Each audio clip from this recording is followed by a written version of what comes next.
kai kokoti na est-ce que Julie Jangiso qui n'est pas fallu bien koko dit ce pour fallait nga yambe bon non so tomba ki abando koti ausala travail arrivant na période bat ba ebino ko anate Mobutu ari mutalo kumu Mobutu azaki mutu mo fa zara likola ba nyonso si ko fallait yambi camarade ne ba sisi ba ke ba lié ba kangi photo te oh mais nyonso to déplorer comportement wana parce que kaka lo quoi mettre pas ya handicapé yango ba yambi na kit na guérite imaginez fallait azino ba petit na eka ya quartier amem ba na poto hein amem ba na bulungu te depuis Roger Wera bana meme na bulungu amem ba na bulungu te amem ba directement na poto sikoyo camarade no école primaire ayo tala yo bo vanda na guérite bo beti masolo non c'est déplorable. C'est ça l'histoire. Il y aura une différence en nuance. L'époque ba papa en biso, ils avaient un chanteur moko qui était Ferregola. Ils avaient un chanteur moko qui était héritier Wata. Ils avaient un danseur moko l'homme de Totine Fali Ipupa. En fait, batbaye baraté ba golo na ba warrior ba mutu moko. Ah bon? Ouais. Ce sont des Romains mais bazaki divisés. Yango moni na kimukolo oyeba ne ma mutaka golo warrior. Na histoire baza batu moko ba utara na baza ba Romain. Ba kabwanaka ba golo ba kei warrior ils a guerrier. Na tola musaba handicapé nyonso to sala marche to kende pas Fali Ipupa il faut asenga ba handicapé pardon na acte o sali ya roya mande kona bango na kit na guérite et non na période na e place ya mbaka ma personnalité donc ils a négligence mobimba il y a aptitude physique ya ndeko na biso wana Fali Ipupa faisait la bonne musique au début azuka en quoi azumbongo maintenant là osaka ba blomo vite fait oyemo alobara na beti na leki pour ça les cas mais quand tu au vandi boye oyoki album de roi dynastie oyoki ba carte rose ba double to ba marathon tu sens que mutaoyemba banzembo kuto yemba te na expliquer moi ba ta so ba zo baté la musicien na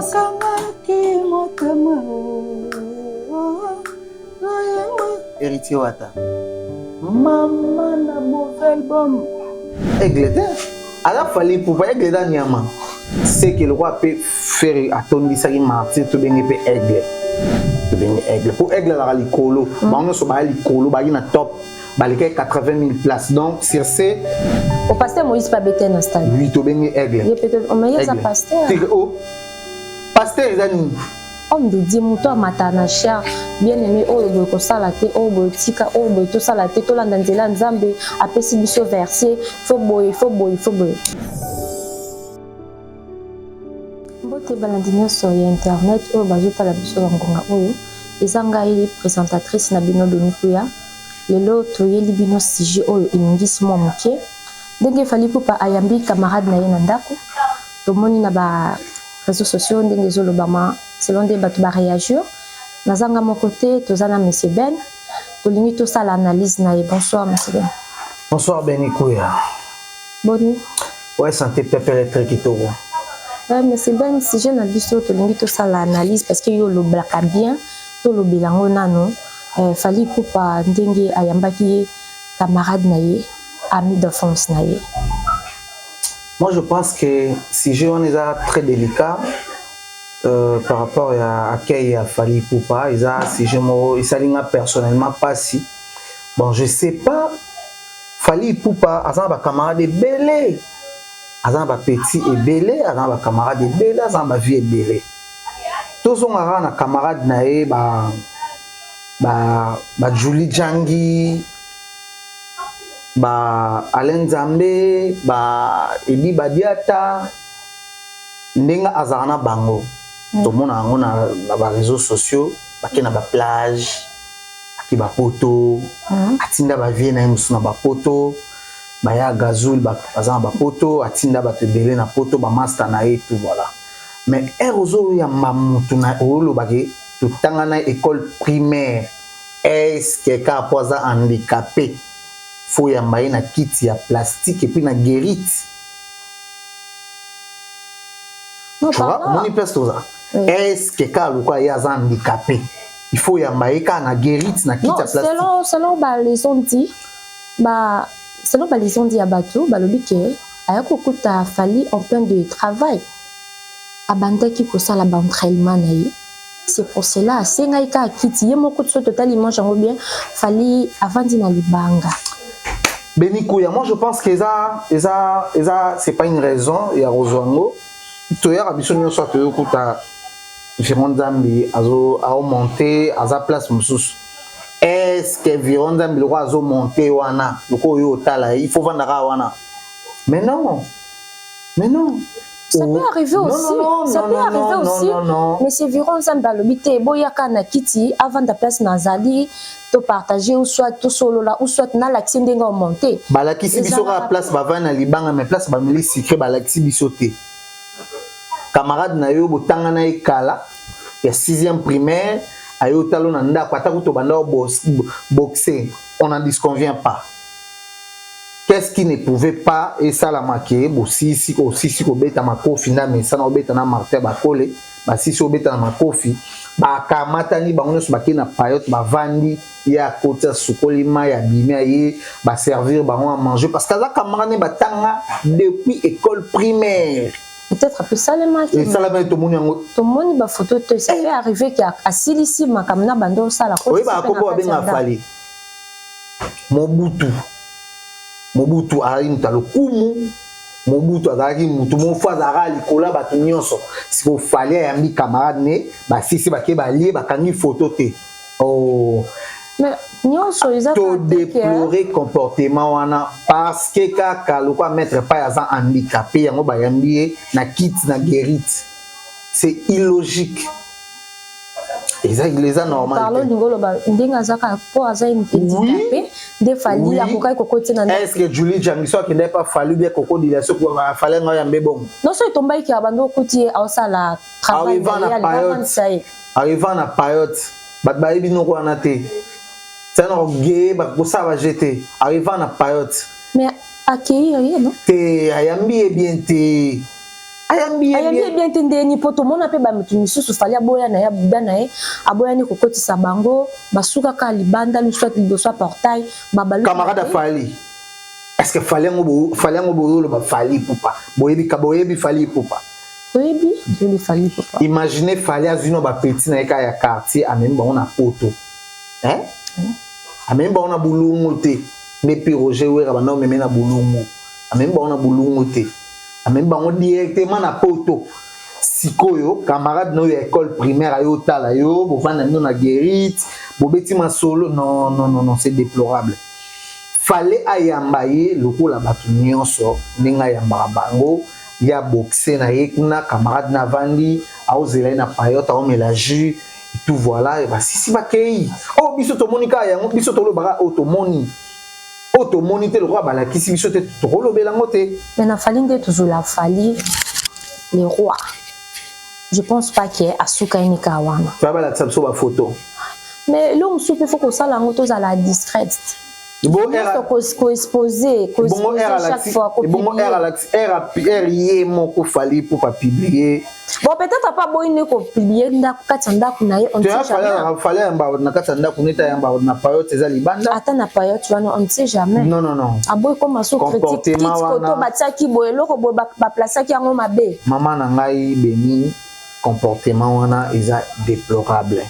Na artiste le roi fali poupa oyamba camarade na ye ya bo moi na école primaire la quitte plastique na guérite mais c'est fali poupa ala aigle te ala fali poupa aigle da nyama mais comment ba surnom aigle da nyama ala fali poupa da aigle te supérieur tu supérieur nan ça supérieur abeti martyr frère abeti martyr Moïse Mbi abeti martyr Rita abeti martyr mais il y a pas tant de ça mais fallait pas me taper sur la martyr parce que na génération na biso fallait pas me tabanjo beta na martyr la génération fallait pas me tabanjo beta martyr bo bébé Chanda mtasala plein koleka fallait pas tolo bani bébé Chanda azala ki goliboso oui bébé Chanda beta martyr liboso ya fali poupa Zacharia sala martyr plein liboso fali poupa tolobani donc bango nyonso babeti stade de martyr baza bagrand tolobaka te efali aigle te aza fali ipupa mais kombo tobengela te ata mwana 5 aso tobengi o nani fali ipupa aigle seke lokwa mpe fere atondisaki martyr tobengi mpe aigle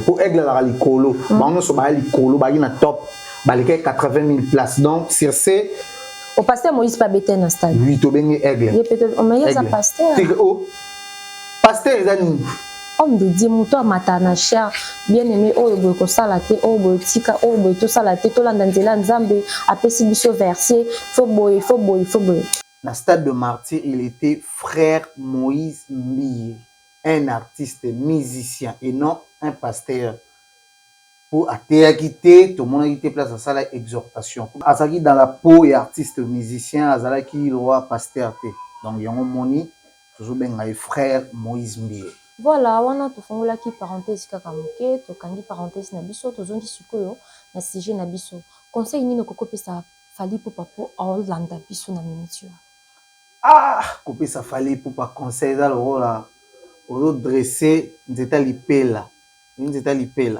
odresse nzeta lipela oyo etengama lela mpona odresse yango ezaka mpasi mpona kopesa fali ipupa conseil juste kaka kolamusa bahandikape nyonso liloba nanga suka yango wana tolamusa bahandikape nyonso tosala marche tokende pa fali ipupa il faut asenga bahandikape pardon na acte oyo asali ya koyamba ndeko na bango na kiti na guérite et non na payote na ye place ayambaka bapersonnalité donc eza négligence mobimba ya aptitude physique ya ndeko na biso wana donc bahandikape nyonso tosangana déjà lobi tozokoma balettre ezokota par-ci par-là po tosala démarche wana po tomarche na bahandikape voilà.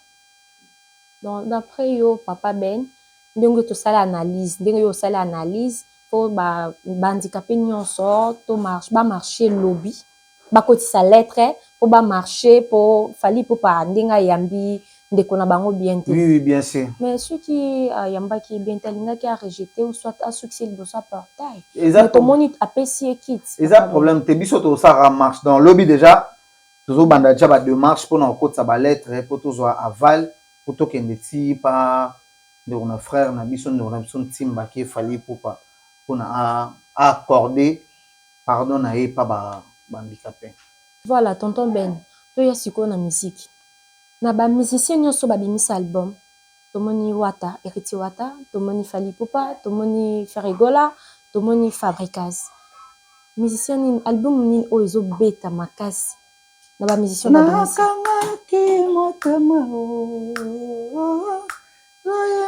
Héritier Wata mama na mauvais album en fait congolais aza na problème moko ana problème moko babiso totangi musique tona oreille musicale tosali musique na vie vraie musique toyebi nayebi mam na oloba parce que na bato baa na bango ka baprofane bayokaka basentiment baza bafanatique mais vraie musique tomoni mpe fali obeta musique bien Fally Ipupa Fabricaz tomoni Ferregola otelemela Fally Ipupa bozanga na problème na Fally non en fait le problème c'est quoi Fally Ipupa fait la bonne musique mais aosala ba musique à vite fait otobenga vite fait courte joie mais mama tolande bato bazotelema na baterrasse comme pas possible zwa sikoyo napesuka exemple moko zwa nzembo ya Kidianfuka le prince de South Fork ozwi na associé ya Fally Ipupa zwa ngo comparango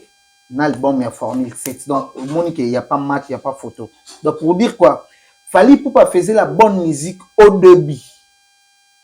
Azuka en quoi, Azumbongo, maintenant là, on s'arrête bablomo vite fait, oh et moi alobara, na beti na leki, kosa leka. Mais quand tu au Vandi Boye, au yoki album de roi Dynastie, au yoki ba carte rose, ba double taux, ba marathon, tu sens que mutaoyemba. Banzembo kutoyemba. Te na expliquer moi ba bata so ba zobate. Donc, ata ba remède nde baza boye na ba kairos à la longue ba vanda wabi à l'époque ba papa biso yaka na chanteur moko Ferregola yaka na chanteur moko Héritier Wata ezaka na danseur moko l'homme de Totine qui est Fally Ipupa. Aigle. C'est ça l'histoire. Il y aura une différence en nuance. L'époque, papa en biso, ils avaient un chanteur moko qui était Ferregola. Ils avaient un chanteur moko qui était Héritier Wata. Ils avaient un danseur moko l'homme de Totine Fally Ipupa. Donc, nuance. Mais Fally c'est un danseur. Avec un quartier la telle on a posé après ça avec un quartier la telle le roi danseur. Et puis mais le ba pesi chance a commis oui, oui, ayemba na ye, mais na chant, na corps vocal boy, asa musicien en studio. Et puis dans studio ango musicien en studio. Oui, et puis dans studio ango po akoma non s'il vous plaît, yim to beta koleka kuta. Maman lo bana o bat. Héritier wata po eta nini maman lo bana yo bato ba yebi musique bavanda ndako bazo landa maman loba. Fally Ipupa c'est un bon, ayembara bien, akoma rappel na note. Asa rappel na justesse en note. Mais là ozo boma Fally zani akomi ko la plus ba autotune na ba vocodor. O eza ba ajustement ya voix na feeling ya voix. Mais so yo ki faire place à oyemba sans autotune, so yembi o ki hériter place à oyemba sans autotune. Voilà. Album a hérité que toujours quand on a monté bato ba critiquer. Et ça problème te? Azonga studio. Et ça problème te? Fally comparer na Fally Ipupa. Fally Ipupa na ready na un succès actuellement. Fally Ipupa. Zosko album a ready a mis zone album a Fally tango. Ba yo ka musique nani?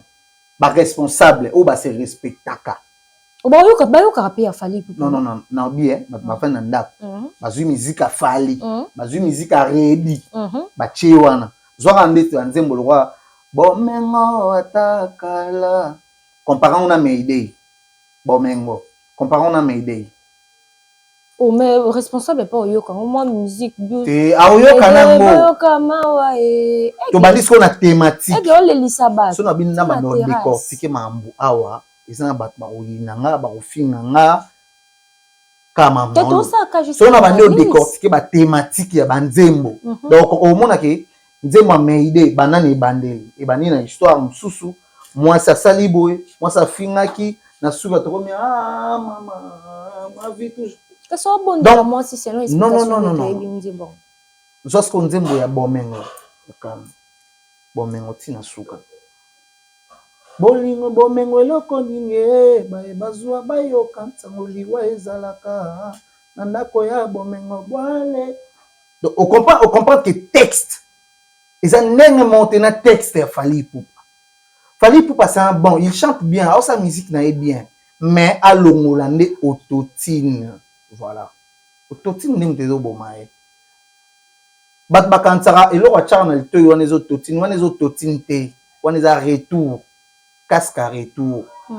Pour na salle son et qui n'a ils a coffret, mais na li banda son et qui n'a na mpépé. Yango to Charles ba retour, ozoyoka. Musique bat ba obeta instrument pour oza na kata note donc bat ba longola na mutu na bango lo Fally chaka awa za autotune ezo autotune te autotune za appareil mutazo ajuster voix na ye na note